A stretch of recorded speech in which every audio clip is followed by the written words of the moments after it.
آج کا موضوع کچھ یوں ہے، ہم کس کی نظر میں کیا ہیں اور کیسے ہیں۔ مصر کے مشہور عالم اور ادیب نے کیا خوب فرمایا ہے، جو لوگ ہمیں نہیں جانتے ان کی نظر میں ہم عام ہیں، جو ہم سے حسد رکھتے ہیں ان کی نظر میں ہم مغرور ہیں،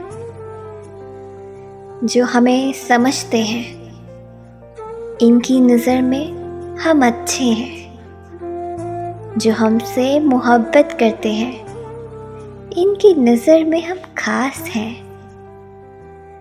جو ہم سے دشمنی رکھتے ہیں ان کی نظر میں ہم برے ہیں۔ ہر چیز کا اپنا ایک الگ نظریہ اور دیکھنے کا طریقہ ہے، لہٰذا دوسروں کی نظر میں اچھا بننے کے پیچھے اپنے آپ کو مت تھکائیے۔ اللہ آپ سے راضی ہو جائے، یہی آپ کے لیے کافی ہے۔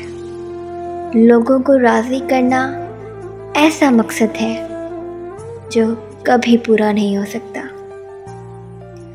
اللہ کو راضی کرنا ایک ایسا مقصد ہے جس کو تو چھوڑا ہی نہیں جا سکتا۔ تو جو چیز مل نہیں سکتی اسے چھوڑ کر وہ چیز پکڑیے جسے چھوڑا نہیں جا سکتا۔